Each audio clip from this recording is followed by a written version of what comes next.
boy Deontay the Bronze from Milwaukee. What's up, guys? This is Uriah Faber. What's up, guys? Stephen One Boy Thompson. It's the IBF champion, Earl Smith Jr. This is Cynthia Calvio. Hi, this is Michaela Mayer. This is Derek the Black Beast Lewis. This is Daniel the Miracle Man Jacob. Shout out to Kendrick and Matt. And you're listening to the Slip and Dip podcast With your boy Kendrick and Matt. And you're listening to Kendrick and Matt on the Slip and Dip podcast.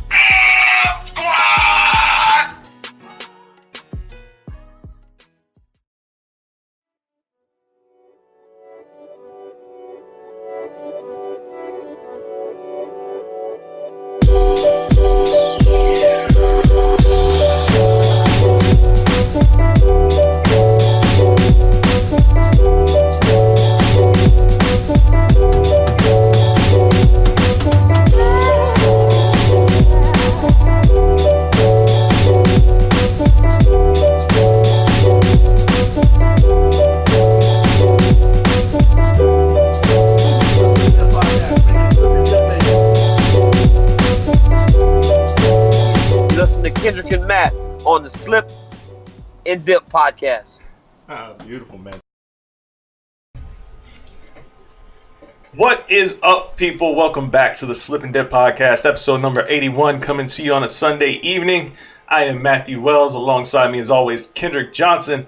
On the heels of a whole lot of combat sports action this weekend, Canelo, UFC on Fox, Bellator, Invicta.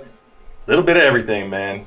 How's it going? I saw three of the cards. I saw Canelo live. I saw the UFC on Fox live. And since I had the Zoom for temporarily, I looked at some of the Bellator. And I do the line. We always listen to such and such. I never watched Bellator. Hey, Michael Chandler dude is pretty legit. Yeah, no, Michael Chandler is very legit, and I wish we could see him somehow, some way do a cross-promotional fight with some of these other top 155ers because he's just incredible. But, MMA promotions are what they are, and that will never happen, at least unless if you're Bellator and, Ryzen or something.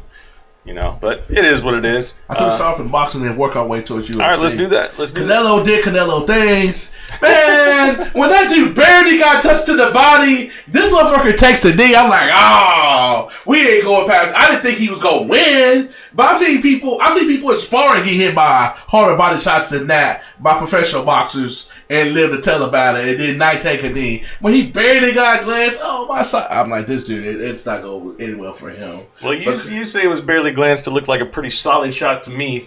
But I will say this, though. When he dropped down and he looked to his corner, he dropped once in the first round, dropped twice in the second round. How much time I got left?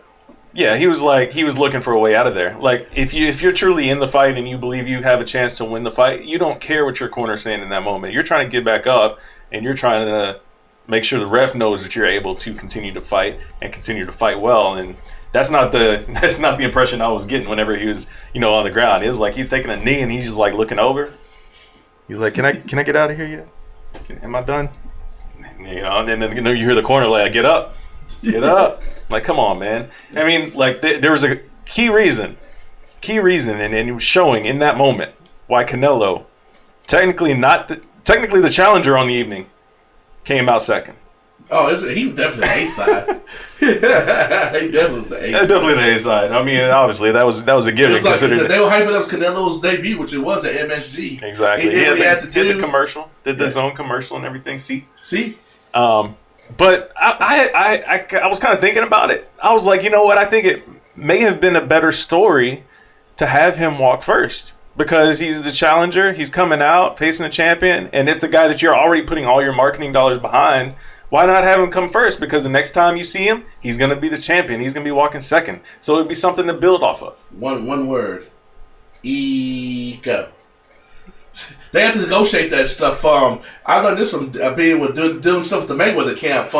It'd be called Mayweather Pacquiao, not Pacquiao Mayweather. Like, who cares? Yeah. So who comes to the ring first? All that stuff is negotiated, which is crazy because you don't really have a choice in MMA. It's like, you're 4, so sorry, you're fighting number 2, so you come out first. Yeah, that whole A side, B side is real in boxing. It's so real. But yeah, Canelo did exactly what everybody was expecting him to do. I don't think anybody had him losing that fight. If they did, I want to know what you were smoking. And another thing, because that's some dangerous stuff. There's two big things that came out the weekend, and they had nothing to do with the fight. Canelo, can I get you to fight a slick boxer, a.k.a. brother that moves around, that's in your age bracket? I need to see you fight that guy. Because when you fight people like that, you don't look as good. And then they want to talk about him being one of the best in the world, like he's top 10, but he's not top 1. They stop with this stuff. Just because you got the biggest name in boxing don't mean you the guy in boxing. Please challenge yourself and fight somebody in your own age bracket. Everybody he fights, he's at least 3 to 4 years younger on the low end. Like Triple G, he's 8 years younger than. He was 13 years younger than Mayweather. He was almost 20 years younger than Shane Mosley. He has not fought nobody, a.k.a. Earl Spence, or Charles Butler, or Danny Jacobs, who was there last night and was smiling, hey, come see me in May. He don't want those type problems. Yeah. Well, at least De La Hoya does not want that type problems for him. Yeah, De La Hoya don't. My biggest takeaway had to do with the DAZN. So I was watching the DAZN. They got Anthony Joshua up here spitting lies. This man knows damn well Fury and Wilder will be fighting in May. And if Deontay want to come see me, he can go see me 816 in Wembley. Why don't you bring your ass here? You talk about how much you like New York and the atmosphere, but yet you've never fought in America. Take your ass back across the pond. Stop lying. When you don't take $50 million, I don't want to hear you talk. All you gotta do is put your name on a paper. You're gonna get at least $50 million, and you don't want to sign it under any circumstance. And you never make this. It's not Floyd Mayweather. Everybody think he's making Floyd Mayweather money. He's not. Right. If Floyd does that, he's the exception to the rule. Anthony Joshua, you're not the exception. You talking all this noise. You don't want those problems. I want to see him get hit with that 2-piece and raise up like the Undertaker. I'll become a believer then. If he can do that, hey, I'll give him 10,000 times respect. But until then, shut the F up. Yeah, I mean, I can't argue with any of that. I can't. Talking all this noise. I want to see you get hit with that 2-piece and get up. Can't argue with it, man. Cannot do it. But, yeah. Yeah. Anthony Joshua just, face the winner of that fight. And then we'll see what's really going on. In America. I don't care where it is. I just want to see it, personally. That's where I'm at. Let's run over a quick couple of things with the Bellator card. Obviously, Bellator, first event over in Hawaii, which was amazing. It was a great atmosphere. Quick question. You watched any of it? Is Chael Sonnen with Bellator or is he with ESPN? He doing both. I was surprised to see him. What do you mean? He was like on the post-fight stuff. Yeah, he does stuff with Bellator. Like they gonna let him do that with this whole? Because that looks weird with him with the UFC being on ESPN now. Nah, I don't think so. So he's gonna be two different things. He's not with ESPN and UFC. He's not with the UFC through ESPN. He's with ESPN. Gotcha. So it's like I don't see the issue with that. But that's just the issue. It says it looks weird. Oh yeah, it looks weird. I get what you're saying, but yeah. Shout out to McFarlane, man. Hometown fighter goes out there and gets a slick submission on Valerie Letourneau. Tough fight for as long as it lasted, but hey, to get a big win like that in Hawaii, where that crowd went absolutely insane. Like if you didn't see that moment, it was pretty special. Because, obviously it was in Hawaii. Like, you see the whole atmosphere with the announcer. Yeah, the lays, the announcer wearing the Hawaii shirt, with the floral on it. You rarely see that in MMA where you can tell where the fight is happening when the fights are going on. Like, they brought the atmosphere of Hawaii into the arena, which was really cool. So, I want to see that more often, man. I want to see that more often. Because if you watch some promotions, you can't tell where they are. The only reason you know where they are is because they told you where you are. Like you could not know, like, oh, they're somewhere tropical or they're in Hawaii right now. They're either in the Bahamas or Hawaii right now with the production. So it was pretty cool. So shout out to her. And you already mentioned it, Michael Chandler, the night before, getting a win over Brent Primus with the decision. Lightweight world champion. Like I said, I wish we could see him against some of these UFC lightweights, man. I really do. His fights against Henderson were something special, so it just raises my interest level to see him against those other guys like that. But I digress. It won't happen. MMA is kind of silly about that kind of stuff. Now to the Fox card and our man Kevin Lee. I keep telling you about these fighters with these low IQs. He made the fight way more competitive and way more harder than what it needed to be, and he paid the price. Your ego kicked in that your ass couldn't pay that check, and you took that L. Because when the money was on the table, Al Alaquinta's basic 1-2 jab was kicking his ass all night, and he kicked it into high gear when the money was on the table and got the decision, and he underestimated his wrestling. Kevin Lee was definitely the better wrestler, but this ain't a wrestling competition. And Quinton did what he had to do. His jiu-jitsu takedown defense was phenomenal, and his takedown defense in general was on point. It was enough to eke out a decision 3-2. I don't see how he had it 4-1, how one judge did, but 3-2, he did what he had to do and he got his hand raised. The better man won on my card. Yeah, and that's the thing. Like, if anybody's watched the first fight, it was a good back and forth battle. Kevin got to take down the second round the first time around, worked from the back, worked for submissions, and then it was essentially the first fight all over again. But the difference is, and I agree with Kevin Lee on this much because he talked about it in the pre-fight, talking about how he has grown exponentially, whereas Al, skill-wise, it seems more like along the same level. But the thing is, like, Al's always had great hands. He's always had a great jab. So, I mean, how much more can you really improve that if it was already at a great level? But the thing was, it felt like to me that Kevin Lee came out wanting to fight the exact same way, but just do it better this time around. And that was unfortunate because I was expecting to see him come out like he did against Chiesa. Like, push the pressure, get the takedowns, and not play around with this dude. And that's not what happened. He went out there, tried to stand up with him too much, got popped with the jab, little head movement, and it was really frustrating if you're a Kevin Lee fan to see that because, yeah, like when he went for the takedowns and when he timed everything well, he got him down, he got his back, got the body triangle, started working for the rear naked chokes. Shout out to Ally Quinta's RNC defense because it was incredible. Like, I don't think Kevin really got close to getting his arm under the chin, maybe but one time, and he was on the ground with him for maybe like 4 minutes total, I think. So it was good performance by Al for sure. That jab is something serious, and especially when he's confident with it. So yeah, 100%. Like you were saying though, I don't see how it was nothing more than 3-2 for Al. For me, like, this was an easy fight to score, and people on social media were like, depends on how you scored the first round or whatever. Like, Al won the first round, Kevin won the second round. Like, like that was clear to me, and like there were no surprises going into the fifth round. It was like if Kevin Lee shoots and gets his takedown, he'll win the round. If Al keeps it standing, Al will win the fight. Pretty black and white for me, but it seemed like some people were trying to make it more than what it really was, including one judge that gave him 4 rounds. Like you said, I don't understand that at all. But yeah, 3-2 for Al, gets it done. He is a lot better than what people give him credit for.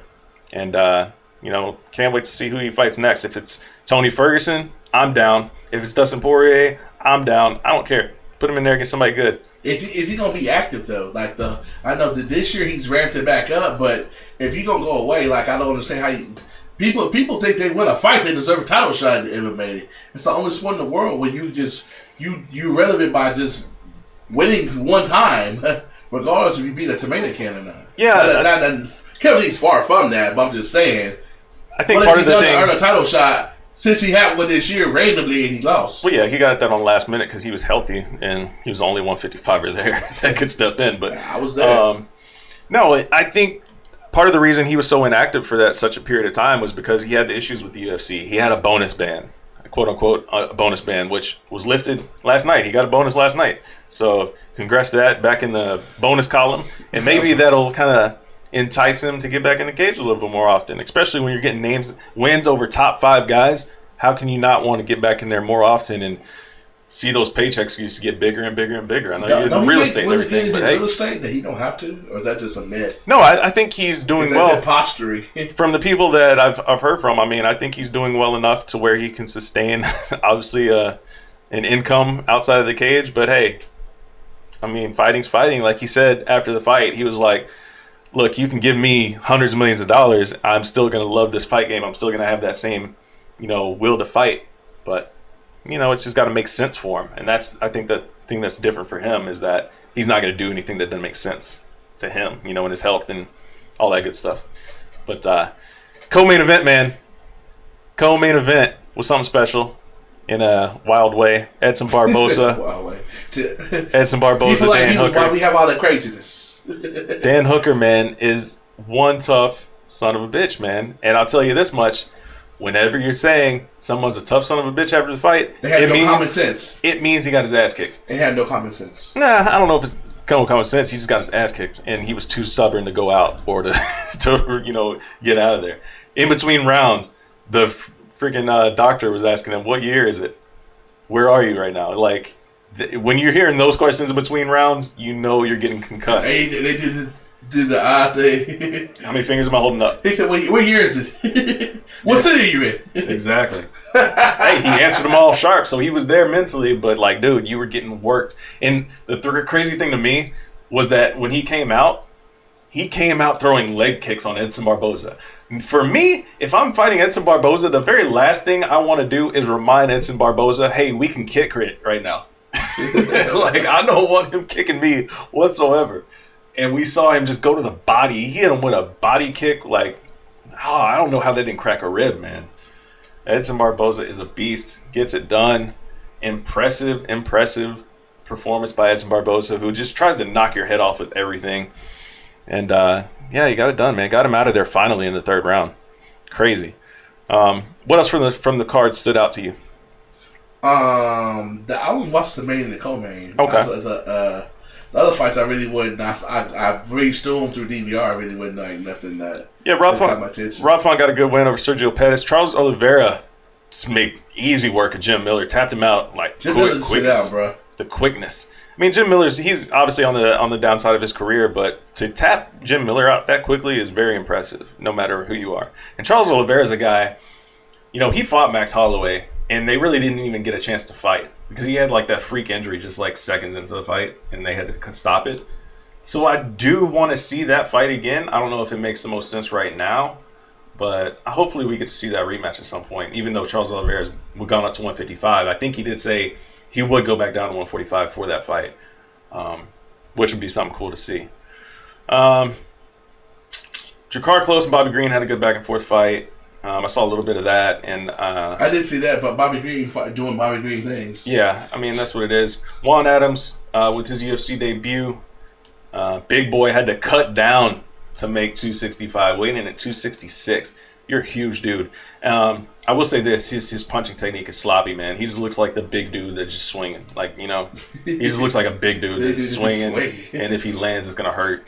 But it doesn't. Like, his technique needs a lot of work, and obviously his UFC debut, so he's got a lot of time. But yeah, that's what that was. So exciting fights, I think, across the board, across multiple promotions this weekend, boxing and MMA. Very fun weekend if you're a combat sports fan. Very hard to keep up with it all, even with NFL on Saturday yesterday too.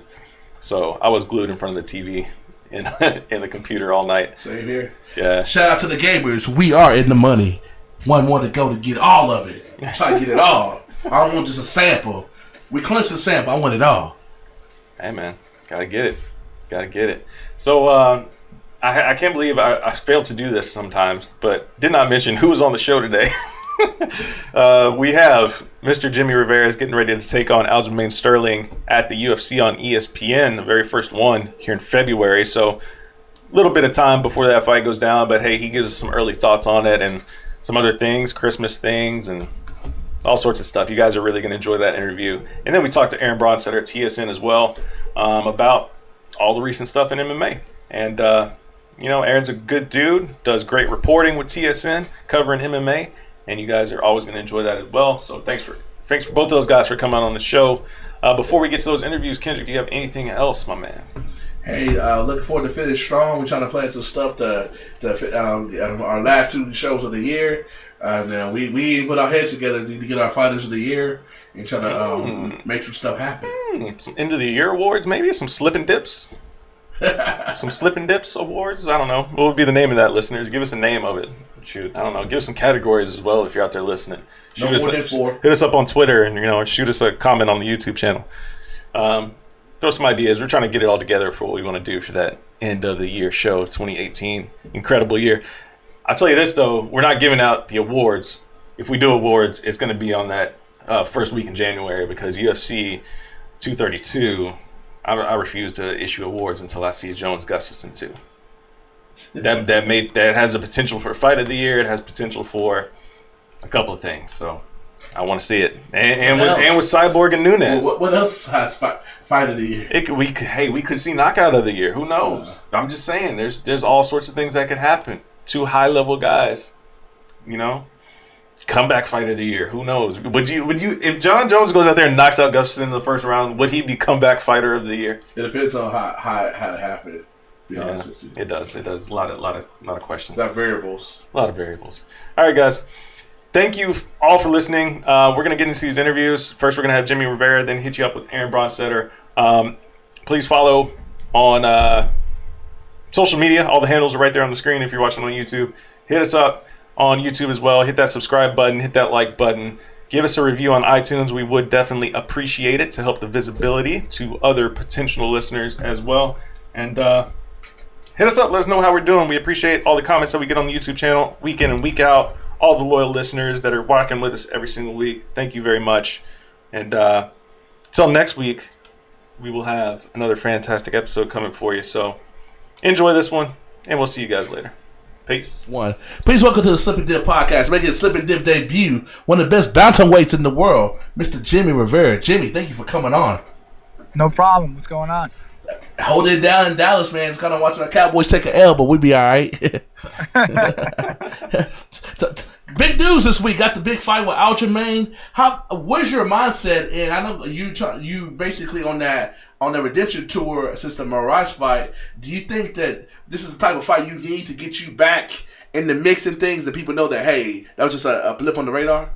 Well, I mean, I beat John Dodson in September. I think that was pretty much saying that shit happens and you got caught. And I beat someone who's well known and has knocked out a lot of people by unanimous decision. I mean, he's not an easy fight. He's a really technical fight, and you can't just go in there and stand toe to toe and bang with him. It just doesn't happen like that.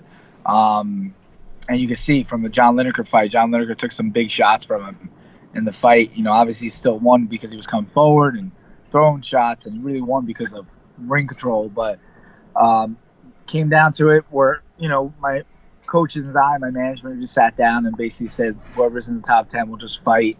I know Cody Garbrandt put out a statement that he's going to clean the division out, which he's not going to do. He's just going to kind of sit there and just try to wait for another title fight because he's scared.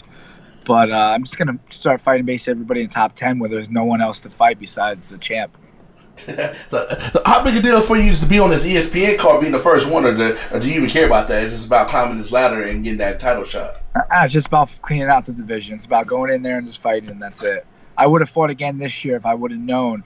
If I wasn't, told that Rafael Santos was going to fight me, I would have ended up, if I would have known that he wasn't going to fight me, I would have ended up fighting again this year, whoever they had in the top 10 that I could fight. But I was told one thing and then another thing happened. And, I guess it is what it is. But they announced the Sterling card, and me and Sterling fighting where we got the contract, but it wasn't signed yet. It was just mentioned. And it was funny because I put my name in. I told Sean, listen, I'll step in and fight John Lineker if Cruz can't fight. And they're like, no, we just sent you the Sterling, battle agreement. We want you to fight Sterling. I'm like, all right, I'll fight Sterling, and then I'll fight Lineker afterwards. Very cool, very cool. So, I mean, like you mentioned the Dodson fight there, and after that fight, it was a hard 3-round fight, and you had an issue with the eye from that fight. So how's the eye been since that moment, and has there been any issues in camp or anything? No, nothing at all. The eye was fine in the fight. I got clipped in the eye, but it was nothing, no big deal, nothing bad. We just got it checked out just to make sure it was okay, and a couple other things that were bothering me. Kicking him, hit my foot a lot. Got it checked out, make sure it was okay after the fight. But besides that, no, I've been good. I've been training. I was actually hoping to fight right before Christmas, but like I said, I was told one thing from the UFC and then another happened. And if I would have known, I would have took the fight. Was the other I think it was the only person I had available was Stamen. I mean, I don't like not fighting and not being busy. So I try to get in there as much as I can while I can. Yeah, absolutely. Now, what were something that you took away from that fight with Dodson? I mean, obviously it was coming off of a loss from Moraes, and then you get the dub, and now you're back in there, again on a big card that a lot of eyes will be on a new network. What are some of the things that you're going to carry over from that Dodson fight into this one against Aljamain? I think the biggest thing I carried over from the Moraes fight I learned is just really focusing on what I have at hand and really blocking out everything else going on. I always have a lot going on, and I'm going into this fight camp. It's about to be 8 weeks. I'm just focusing on the fight itself. I'm like, we have Christmas. That's the biggest thing coming up right now. After Christmas, there's nothing else going on. It's just about it. Do you fear that with TJ doing the whole double division thing, if he gets the belt, he may hold up the division? If he gets the 125 belt? I think it'll only hold up the division if he loses at 125. It's kind of interesting, isn't it? Because it's like, the whole thing with, he's saying, if he wins, it's like shut down the division type thing, and he could be walking around carrying 2 belts. It's kind of like a weird situation, not only just for him to be in and for you to be in as a fighter knocking on the door of that title shot, but, all the 125-pound guys. Like, how do you feel about this whole thing playing out? Well, I think they decided a while back already that they were going to get rid of it, and now they're doing it. They got cut most of the guys at 25. They kept a few guys. I know, you had Sergio Pettis who moved up to 35. He didn't do well. He lost, but he moved up to 35 and fought this past weekend, last night. Honestly, they got rid of the division. It doesn't really affect me, but it affects the other guys. But a lot of other guys are, doing, being an open agent and trying to figure out, where to go and what's the next step. Some people are going to 1FC. You had Demetrius Johnson just had a big deal with 1FC. And going over there. So it should be interesting to see what happens. I think if TJ wins at the end of it, that's it. The division's done. There's nothing left of the 125 division. Yeah, it's kind of, it's just a weird thing. It's so weird. I hate it. I hate it for the 125ers. I hate it for you guys as well because, you don't know what's going to happen with that title at the top. And it seems like it's like that with a couple of divisions. 155, they don't know what's going on with their champ and Connor. It's there's so many things that's going on, I guess, in around the top of the divisions these days. With light heavyweight even and heavyweight, you got belts just tied up. It's, at least for you, like get a belt. You get a belt. Yeah, no, like for you though, like for you though, like not only that, but like we hear so many times where fighters hear like news about their upcoming fights or news about their opponents, like through social media. Have you had situations to where you found out stuff like that, like through other people, or the UFC really good about contacting you first? I've heard people hear about fights through social media. I had never had it happen to me. I usually know what's going on because I usually I'm bothering my manager about finding out what's going on and what we're doing next. So he's bothering Sean. I don't know if those other people, I don't know what really happens or what goes on with that, but that kind of sucks to find out on social media who you're fighting next. There's no discussion or nothing. I think that sucks. Yeah, no doubt, man. There's a couple of other things like that. They're just like, man, like I don't understand how you can treat professional athletes like this and not be open and honest and make sure they hear things first. But it happens. It happens, unfortunately, to some of you guys. But let's talk a little bit about Aljamain for a second, if we could. He's a guy who's on a 2-fight win streak. He's a guy that's been, top 15, top 10-ish for a while. So what do you think about him and his skill set? I think he's a tough fight. He has a unique style, but he's beatable. I think at the end of the day, he's, got forearms. He's got 2 arms, 2 legs, and bleeds the same color I do. I think, he's beatable, and I just gotta, stick to my game plan and go in there and fight and do what I have to do to get the win. Yeah. Well, why is it being? I saw a title on one of the articles I read that it's a grudge match that's been booked. What's the grudge? I tried to fight him before he got in the UFC, and he just kind of kept running away from it. So I'm looking forward to going in there and fighting him now that he can't run. Now the fact that is he got in the UFC before me and was talking all this shit about getting the UFC, do this and that. Now I'm ahead of him in the UFC. I've done better than he has. Now he has nowhere really to go but except fight me. So it's gonna be fun. I get to. There's no more running now. There's no more running his mouth. He's gonna say whatever he wants leading up to the fight. I just can't wait to get in the cage and they lock the door and they say, "You ready? You ready? Yeah." And fuck him up. How did Miss Rivera get involved in all this? Huh? How did Miss Rivera get involved in all this? Oh, my wife. My wife just has better comebacks than Sterling does. So my wife is, Sterling's I guess he's good for being a realtor, but my wife is in the medical field and is very smart. So she asked me if it was okay. I said, I don't give a fuck. You want to talk shit to him, you can talk shit to him, as long as you do it well. And she did it well. It was great for that time period. It was just talking shit and shutting them up. It's just one of those things. Got some guys are not the brightest people out there. That's strong.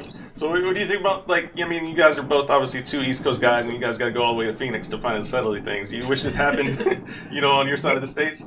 No, fuck that. I want to enjoy Christmas. I actually had an interview, I don't know when it was. I was talking to someone, and I thought it was 2 Christmas. I missed 2 Christmas, last year and the year before. But my wife always remembers. That's why you marry a woman, especially like her. She remembers it was actually 3 times you missed Christmas. So I said, fuck that. I'm going to enjoy Christmas this year. and then we'll fight in February. So that's the whole reason why. I know some people wanted it in Brooklyn. I wanted it in Brooklyn, but I wanted to enjoy Christmas for once. So we actually have the whole family coming over to our house, and we're doing Christmas together with my whole family, and I'm excited. You know what I mean? I'm excited that I can enjoy Christmas. I don't have to worry about training for a fight or go to Vegas and not have a fight. So I'm excited. Yeah, so are there any big Christmas traditions with the Riveras? Anything that you guys try to do every year? I mean, like you said, you missed a couple because of fighting things, but are there any big family traditions? I know, Samantha, what's the family tradition? She's in the car with me driving home. She came with me, too, when we had dinner with my manager and one of my best friend, and it was Vitor Belfort. What's the tree? Yeah, we always go to the tree. That's Christmas Eve, though. We didn't get to do that last year because we flew that's right. Vegas. Right. We always go to the Christmas tree, and Ask Croc and Dawn. Me and my family go to see the tree. Then we go to church afterwards for 6:30 mass, and then we get breakfast afterwards. So we didn't get to do that last year. We get to do that this year, and maybe we'll be able to start something now that we're having Christmas. At our house, maybe we could do a little board game or movie night kind of thing. I don't know. We'll figure something out, I'm sure. All right. So basically, you worry about anything but fighting for the next week and a half. Well, I'm training. And I'm focused on my fight. But when Christmas Eve comes, I'm gonna enjoy it. That's good. Absolutely. I'll go on a run or something like that and just enjoy that. And then after that, that's it. I don't really care about New Year's. I don't really drink. You know what I mean? I'm not a drinker at all, so. New Year's is just another day. I wake up. I don't have to work that day. I could just train and relax. So keeping it Christmas, best Christmas gift you've ever received? Oh my God. I don't know. What's the best Christmas gift I ever got? I mean, one year I got a lightsaber. That was pretty cool. I'm big into Star Wars, and my cousin got me a lightsaber, like a professional one. I'm like, this is fucking sick. I don't know. My wife says it's very hard to get for me. I kind of got everything I ever wanted, so I mean, I either bought it myself or somehow I got it. So I just like spending time with the family, to be honest. That's a good gift. Hanging out with the family and just chilling with the kids, the cousins and nephews and stuff, and nieces. That's fun enough. I think I'm excited that I get to give my niece a cool gift this year. I had my uncle come over to help me build it, so I'm excited to give her that cool gift.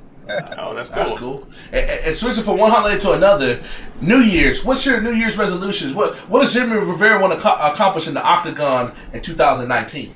Fuck up Aljamain Sterling. Not looking past that. That's it. It's the only thing I'm focusing on right now. I've done it before where I look past it, and it's not smart. I got to focus on what I have in hand, and what I have in hand in Sterling. And that's what I'm focusing on. I wake up every morning. Have his picture, my picture, when they put the picture together on social media, I have to wake up and look at it. I got to get my ass to training and go train. You know what I mean? When I'm feeling tired, look at it. I got to go train and beat the shit out of this guy. You know what I mean? I take it very seriously, fighting. You're going in there, you're locked in an octagon with another guy across from you that wants to kick the shit out of you.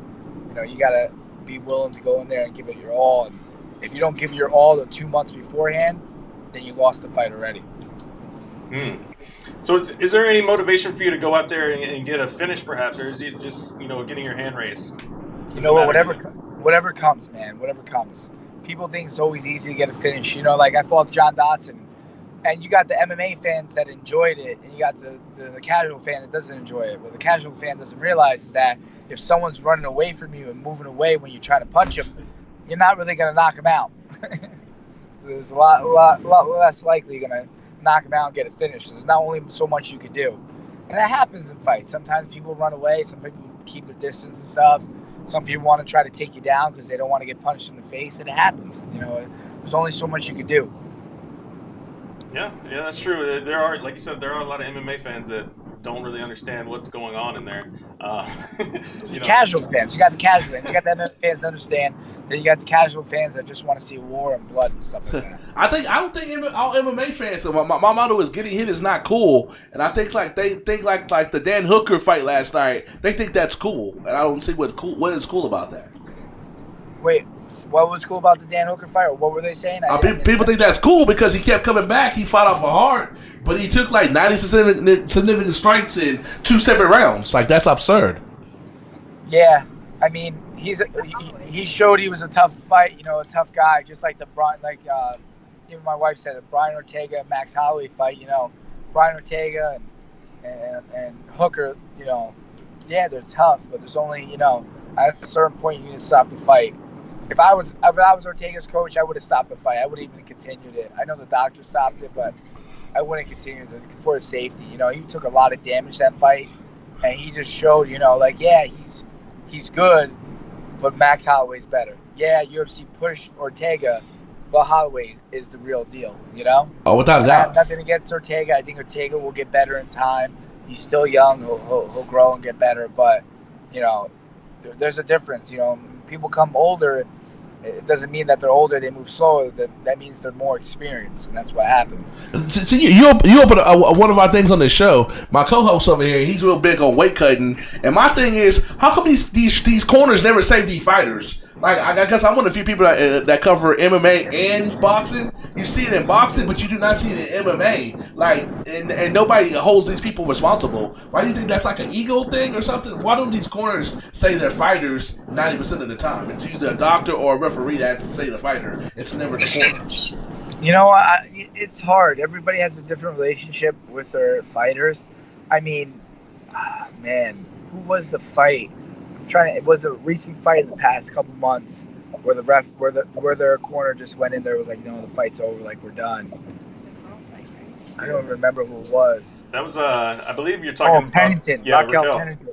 Yeah, and I had mad respect for the coach, and he knew. You know what I mean? She was taking damage. She just was stuck and wasn't able to get what she wanted off, and I had just a lot of respect for the coach for just stepping in and protecting the fighter. I mean, it's when you're a fighter, you don't know when and I know because I'm a fighter. You don't know when to stop. There's no stop. There's just go. You don't give a fuck how beat up you are. It's just go. But that's why you have coaches that should care about you and care about your well-being, that go in there and stop. And it's the same thing. I have my school on 23rd Street in the city, and I got a couple guys that that fight amateur, and I tell them, as physical this is very mental too as well, and you got to go in there. If you're not going to fight, I'm going to stop it, or if you're not going to train for a fight, we're not fighting. And I've done it before. I'll take someone out of a fight because they weren't training. Oh, this and that. I'm like, it doesn't matter. If you don't put your whole 100% into it, it's a fight. You could go out there and you could get hurt, and no one needs you to get hurt. I'd rather be mad at me that I didn't let you fight than mad at me that you got hurt, or your family's mad at me that you got hurt. Yeah, no doubt, man. That's a big concern, and it's one of those things that that we're always critical of. Kendrick pays a lot of attention to that. Like he said, always pay attention to a lot of weight cutting. Like guys cutting way too much weight for the scale is kind of ridiculous, but that's a whole other issue in itself. But it's something I wish would change in the future. Like you guys need to be protected. Like there's a lot of things that the sport doesn't protect you from, and I think a great corner and a good coach will help kind of mitigate that. Yeah, I totally agree. It's funny it's brought up. We were just talking about that at dinner. Just things we could change to keep the fighters a lot safer and be able for them to go on and live longer lives. You know what I mean? And with the sport. Mm-hmm. You said you were talking with Vitor. So what did Vitor have to say? Anything interesting you can share? I think the biggest thing we were talking about as safety for the fighters is just not cutting weight, no weigh-ins the day before. You weigh in an hour before the event, so you fight at your natural weight. You don't go and suck out 20 pounds and gain it back and still be depleted and fight the next day. Like, you fight at your walking weight. Whatever your walking weight is what you fight at. My code's all for that. Yeah, I would love that. I would love that. It's simple. Everybody's healthier. You don't have to worry about it. It's way better.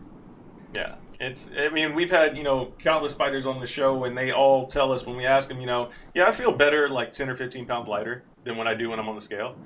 So it's like why are you doing this? And I get there's pressure from the UFC. I've heard that as well, where fighters are told, we're not giving you a fight unless you fight at this weight class. At the end of the day, it's a monopoly. The fighters don't control it. The UFC controls it. We just go in there and do what we love, most of the guys, and just do it because they love it. Absolutely. And Jimmie, man, we are very excited to see this fight, man, coming up on the 17th of February. First show on ESPN against Aljamain Sterling. Do you have any prediction for yourself, or is it we're just gonna see you victorious? I'm just gonna go in there and try to get that win any way possible. That's it. Very cool, man. We're looking forward to it. I appreciate you coming on, man, and have a great Christmas, man. You too, man. You guys have a good holiday and a good New Year. Absolutely, man. Thanks for coming on the show, and we will talk to you soon. Please welcome back to the Slip and Dip podcast, one of the top MMA journalists around, TSN's own, the man in Canada, Mr. Aaron Bronsteter. Man, you've been a starter last week, man. I've seen you on ESPN. I done heard you on the Luke Thomas show, like stuff from your interviews. They've been giving you a lot of pub lately. Congrats to you and keeping it real, breaking the real deal out there. I was on TMZ too, but I'm not trying to brag. I promise this is the more exciting is Slip and Dip because I can be real here, and I will deliver more than your Dallas Cowboys did today. So let's go. Hold on. All right, we're done already. It's a wrap. It's a wrap. On to the next guest, people. No, I'm kidding. Yeah, man. Like Kendrick said, man, you've been giving us the real, especially when it came to the whole Dana White situation and Greg Hardy thing, where people were instructed not to ask, and you got that. Obviously, that one-on-one with Dana where it was like, oh, man, did you feel like you had to ask it, or did you know you wanted to ask? Like, what side of the fence was it there for you in that moment? Yeah, I had to ask it. It was the first question I asked because, I don't want to be one of these guys that asks a bunch of, like, softies and then finishes with the hard questions. You got to, lead with your best foot. And that's what I did there. And they knew that I was going to ask about it, and I did. I thought Dana handled it pretty well, but at the same time, it's still – to me, is optically not great that those two individuals are on the same card. But do you think people really care though? Because the consumer does not care. Like I see in like the minutia and the reality of the situation and the facts, but it seems like in reality though, the consumer don't care, and people and journalists like want to look for something because it's just like you said, the optics aren't bad, but the people that are paying the money who the UFC cares about don't care. They still don't watch the fight, and probably at a high level because it's on ESPN. Yeah, I think there are some people that probably won't be comfortable watching Greg Hardy compete. I'm not one of those people. But at the same time, there are, I'm sure, a lot of people that do care about it, but I think the majority don't. And I don't think it's going to stop anybody from watching the card at the end of the day. But I think it is a bad look. Whether it's journalists looking for something or not, that's our job. Our job is to investigate these sort of things and dig deeper into things that we consider to be important in the sport. And I think that this was an important topic and still is an important topic going forward. Yeah, absolutely. I couldn't agree with you more, man. It's like, separate the two. I mean, he's a fighter, and of course he's got his own issues and everything like that in the past. And I mean, like I've separated it. I've separated the two. Like until something else, and I don't want it to be like a thing to where it's like I forgive him for his past because obviously I don't. But it's like until he does something else again, like I'm giving him the benefit of the doubt of being a professional fighter now. So do you know how tired I am of hearing why are journalists looking into this? It's like, what are we supposed to do? Ask him if he thinks Greg Hardy's going to beat Alan Crowder in Denver in Brooklyn. This is our job. Our job is to find things to report on, get the answers that people are looking for that are in the public interest. A lot of people were interested in why they made the decision to put them on the same card. I personally don't think – I actually think it was an accident. I don't think that they would admit to this, but I think that the matchmakers – and I mentioned this to Dana – I think they're juggling 100 things at once. They're trying to fill cards. They say, okay, put Greg Hardy on this card. Ostovich is already on the card. They don't think twice about it. And then somebody realizes they made a boo-boo and they just kind of have to run with it because they don't want to admit that they've made a mistake. What do you think of the fact that he's saying that she's cool with it? Like, like for those people that are on the conservative side, like what was she gonna say? No, I'm not gonna fight in the biggest card of my career. I can't do that. Especially since he said he tried to keep her off because of her injuries and the mental of what she's going through, and she was like hell bent on why she should be on the card. So what do you think? Why would she say no? You know. Well, I think that in a lot of cases you'd be right, but I also think that if you know Rachel Ostovich and what she subscribes to from a religious standpoint and her values, I think that she, her deeply Christian background does have a forgiveness first mentality. And I think that, her perception that what Greg Hardy did is something completely separate from her, and that you should preach forgiveness in this world when people do make mistakes or commit crimes. The issue I think a lot of people have with Greg Hardy is that he's never really taken any sort of accountability for it. He's never served any time for it. He reached what the state said was likely a civil settlement with the person that was accusing him of the crime, and that's why he wasn't convicted of the crime. He was originally convicted. The conviction was overturned when she didn't show up to court, and the reason why, according to the state, she didn't show up to court was because there was likely a financial settlement. So that doesn't absolve him of the crime. That doesn't mean the crime didn't happen. And I think that Greg Hardy has not really, said to anybody, I apologize for this. This was a big mistake. This won't happen again. I've turned over a new leaf. None of that has really been said. But I do think that Rachel Ostovich is sincere when she says that it is separate from her and that she doesn't really, she doesn't really want to concern herself with what someone else did and that she has no problem with it. Yeah, and I don't think we're ever going to get that out of Greg Hardy because, one of the things he told us when we had him on the show was that, he's looking at just becoming the better man from this point forward. I don't think we're ever going to get him to go back and reflect on that kind of thing, which is unfortunate. Because a lot of people want to hear it and a lot of people need to hear it to even begin that path of forgiveness. But that's what he told us, man. When I asked him about it, he was just like, I'm focused on the guy going forward, the family man, the fighter. And that's unfortunate because I don't think we're ever going to hear that. But yeah, I heard the interviews that you guys did with him, and I thought it was very good, and I thought you asked the questions that needed to be asked. And I really do wish he would take some sort of accountability for it because it would help us all move forward.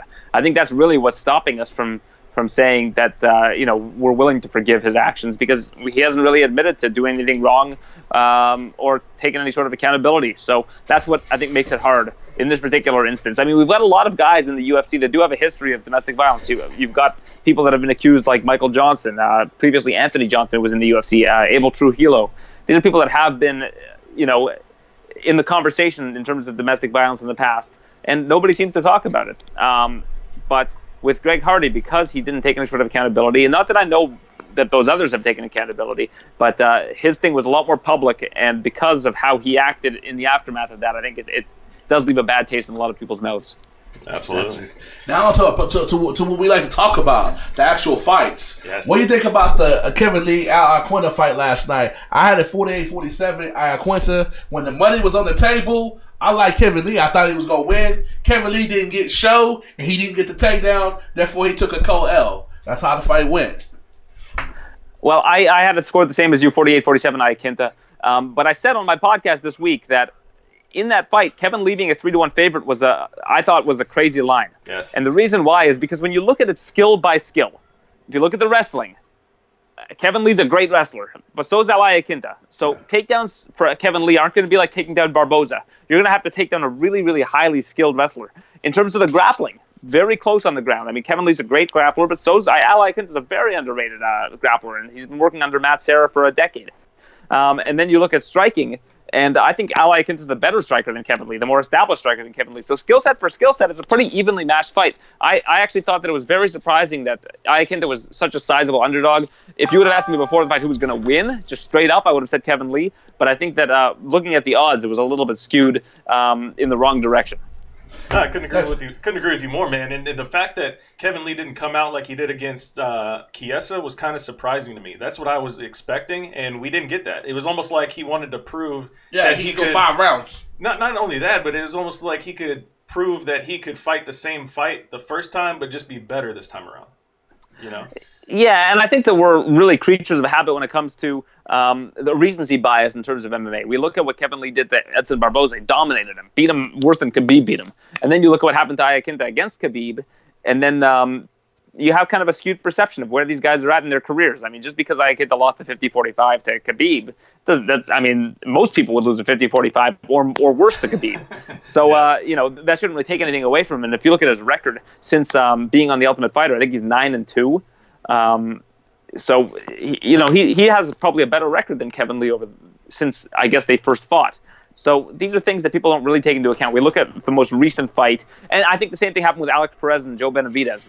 Alex Perez was a favorite over Joe Benavidez, and I don't think people looked at the body of work. People saw Alex Perez and how much he dominated Shorty Torres, had a fantastic performance against Shorty Torres, and then they saw that Benavidez lost the decision to Sergio Pettis. So it skews where these guys are at in their careers, and it gives you the wrong impression about Benavidez, that because he was injured, that maybe he's lost a step. But a lot of people thought Benavidez won that fight against Pettis. So people look at what the most recent fight is, and it skews their perception of where these guys are at from a big picture standpoint.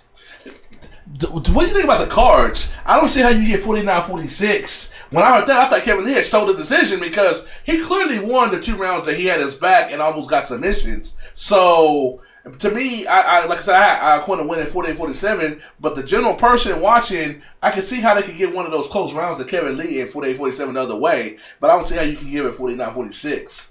Quinta. Like, he didn't win 4 rounds. See, I thought the same thing, but I saw a lot of people give Iaquinta the second round.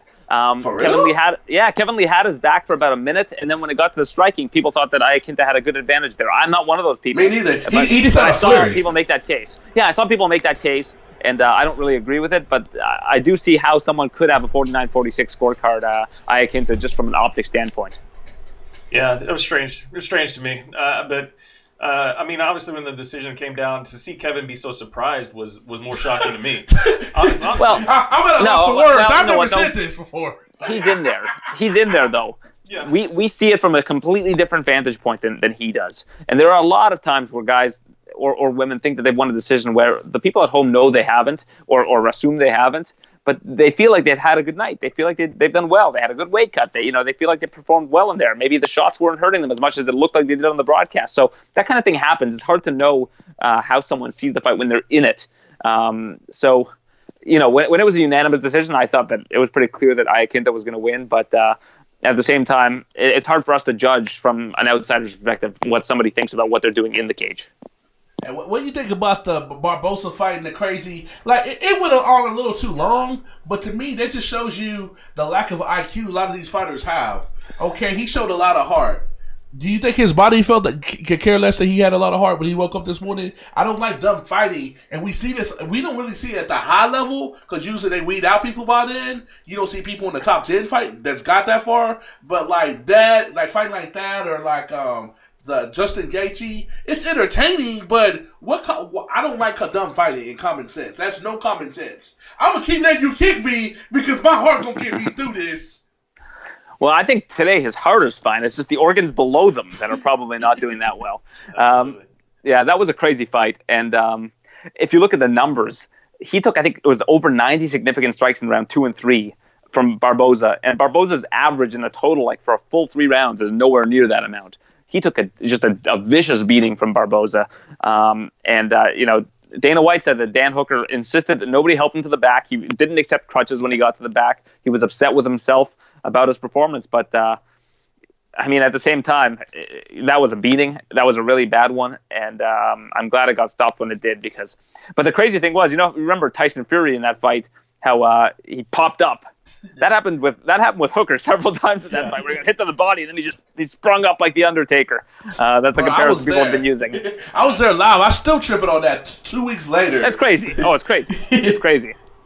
Absolutely. What do you think about, like, overall though, as the final show on Fox? I mean, do you think that this was like the proper send-off, considering how they came in with the heavyweight championship fight? Junior Dos Santos against Cain Velasquez, like they came in with a bang. Like that was a huge fight, and I remember that fight like it was yesterday. And then they come going out with just a fringe, title eliminator in the lightweight division. It's not even a title eliminator. It's nowhere near a title eliminator. This is the question that people have been asking: is, why is the last Fox card not that good? Why does it need to be good? They don't have a deal with Fox anymore. Who's buttering their bread going forward? ESPN. So if you've got a card in December, the last Fox card, and then you got the first ESPN card in January, where are you going to put your best foot forward? I don't think the last Fox card is anything special. It's not important. Please. One thing I will argue with you about, though. How is this not a title eliminator, at least not fringe for an interim when you have what's going on with Khabib and Conor, where they might be tied up in litigation, they may be facing suspensions. You know, if that is the case, like let's say if they get suspended for 6 months, would they not issue an interim title? Well, let me ask you this: who would you give a title shot to first? Tony Ferguson, Dustin Poirier, or Ala Akinta? Tony Ferguson. But who's he fighting? Who's he fighting though? Would it be Tony versus Dustin, or would it be probably Kevin Lee and probably Dustin, maybe Max Holloway. I agree with you. But there's no juice. There's no juice to Ala Akinta versus Tony Ferguson. There's just none. Right. No. I mean, the thing is though, like I think Al, for all of his personality is what it is, right? Like he's not going to be like all bombastic on the mic, even though like he is like kind of like sneakily like one of the best trash talkers in the game. He's just not like overly bombastic about it. Like if he just turned it up, like he's like at a 5. If he notched it up to like maybe a 7, maybe people would start seeing him in that light. Because he, like you said earlier, he went in there with Khabib 5 rounds. Just does this to Kevin Lee, who's currently ranked number 4. Let's see how far he falls when the rankings come out. But he's definitely a guy, solidly in this top 5 in this division right now, if you ask me. Yeah, I think he's in the top 5 for sure. But the top 5 doesn't get you a title shot. I think that there's a tier above the guys like him and Barboza. I think he's in that level below. And I think Kevin Lee was kind of on the cusp going into that fight. But I think that when you look at the title picture, you got Khabib, you got Ferguson, you got Poirier, and Conor still in the mix. Yeah. So, I mean, and then you got Max Holloway thinking of making a move over. So, with all of that in mind, and then there's also Jose Aldo, although he just took a 145 fight, but he was thinking of coming to 155. All of those people are probably ahead of those guys. So I think there are tiers to each weight class, and the elite tier 1 of lightweight does not include Kevin Lee, Ala Akinta, or Edson Barboza. Do you think Kevin Lee's not and I like him a lot personally, but I'm starting to see signs of him not being a big stage fighter. Well, Kevin Lee's 26. He still has a lot of time left to get there. I thought that he looked great against Ferguson in their first round, and then the staph infection kind of caught up with him. He got really tired and lost that fight. And then you saw what he did to Edson. Think of what Edson did yesterday to Dan Hooker, and then think of what Kevin Lee did to Edson. Again, it's this recency bias that we have where we look at the most recent fight. I think Kevin Lee still has a lot of damage that he can do in the lightweight division, and is going to be a player. But whether he's in the title picture in the foreseeable future, I agree with you. I don't think that he's there. No, it's not about that. I'm not trying to write him off like that. I go do my man like that, Motown Phenom. But it seems like when there's expectations put upon him and he's expected to deliver, he does not. That's how you know that's fair. If somebody's a big stage fighter or not. A lot of these people, regardless of boxing or MMA, they're the ones that are expected to win. When they deliver, that's why they're that guy. He seems to be the opposite. He seems to be like me and Matt's Cowboys. When they have expectations, they seem to fall. Yeah, we're not talking about Cowboys anymore. What do you think about Kevin wanting, like after the fight, he was talking about, pretty seriously it seemed like he was sincere about talking about moving up. Since, even though 165 seems to be a thing that's not going to happen anytime soon, he was very sincere about talking about wanting to move up to 170 next in the post-fight. It could have been that he was emotional. But let's say if he does end up doing that, how do you like him at 170?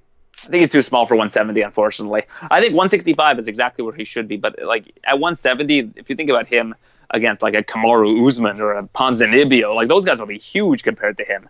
And Usman isn't even the biggest guy at 170. But there are some behemoths in that weight class. And even if you look at Cowboy Cerrone moving from 155 to 170, he didn't have a ton of success in the division. I mean, I know he just beat Mike Perry, but a lot of the guys were just way bigger than him. Like if Kevin Lee moves up, I think he's going to be undersized. See, I think I agree with you. He'd be a little bit undersized, but I also don't think it would be like a drastic look to him because, like he was also saying in the moment, was like he focuses so much of his time staying small to where he doesn't allow his body to fill out. And I've been around him, outside of a fight camp, and he's not a small dude by any means. Like how he makes 155 is actually amazing to me when he actually does it. I think the height thing may be more so than the actual like body filling out wise. Like that was kind of like the thing with we saw with Joanna and Shevchenko. Like Shevchenko's thicker. She's not necessarily taller than anything, but like you can see that in her muscle mass. Like she's just thicker than Joanna was, even though height wise, Joanna may or may not have been an inch or two taller. But I don't know. I think it'd be interesting to see. Yeah, I mean, look at Chiesa. Chiesa is moving up to 170, and Chiesa walks around at like 192, 193. He's a big dude, and he's tall. So he might be better suited to moving to welterweight, whereas I think Lee is just a little bit too small in terms of height. I mean, if you look at guys like Michel Prazeres, he's like kind of the outlier where you can be really compact and do well at 170.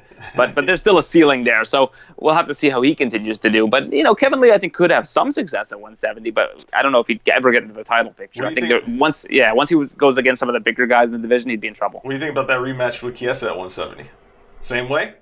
I just don't see the point of it, right? Yeah. I don't like when there are rematches a weight class up. Like it just when they did Nate versus Condor, when it was a 170 the second time around. Why? Like, who cares? Well, why bother? It was like they do it at made this 155. agreement, like we're not cutting weight for each other. Like let's just fight. Well, no, I think the reason was Condor wanted to prove that he could do it. No, for sure. Yeah, for sure, that was the thing. But moving on to UFC 232. I know it's the end of the year card, everybody's hyped up, but to me, there's nothing to be hyped up about. John Jones will finish Alex Gustafsson because he's motivated, and he's tired of people saying that was the best fight of all time, even though he did train. So if he trains halfway, it's going to be a long night for Gus. And Cyborg will... It's weird because I like her on a whole personal level since I've got to know her a lot over the last year or so, but I don't think she's going to get the full gratification that she wants because these people she's fighting are smaller than her. At the end of the day, she's not fighting people in her weight class, but Nunes will put up a good fight, but she has no shot. I disagree with you. I think Nunes has a very good shot of winning that fight. If you look at Nunes' history, at 145, she beat Julia Budd. She beat a lot of really big-name featherweights before moving down to bantamweight. This is why I think that she has a good shot against Cyborg.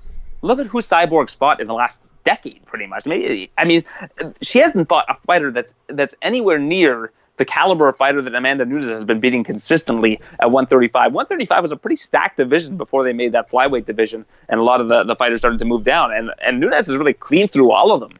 I saw Nunes in Toronto backstage, and she is big. Like she's walking around at like probably 165, maybe 170. Like she looks real. She's been putting on weight for this and putting on mass for this. And I think that Cyborg has, I don't think that this fight has a foregone conclusion by any means. Like you said with Cyborg, I think she's one of the nicest people in the sport, and I think that's kind of something that people don't really give her a lot of credit for. Not at all. Yeah, she's really, really good with the media, with the fans, with everybody, and she's really just a happy-go-lucky person. A lot of people kind of think of her as this angry killer, when really, she's just a very friendly individual. She has like a different persona than what's the reality. But this fight is the best women's fight ever in terms of skill. It's got to be. I mean, there's no question about it. I thought Joanna and Shevchenko was solid, but I did think that Joanna moving up she was going to be at a size disadvantage. I'm not sure that Nunes is going to be at a very big size disadvantage here. Nunes is used to fighting at 145. No. Size not going to be different. It's the skill level. People don't understand, I've said this multiple times on the podcast. She's training in sparring with Clarissa Shields, who's the best female boxer in the world, who's actually bigger than Cyborg and Nunes, and she's 23. So there's nothing that she's throwing out there that Nunes can, and training that Nunes can throw out there that Cyborg's not prepared for. Because people is Shields taking her down and using jiu-jitsu on her?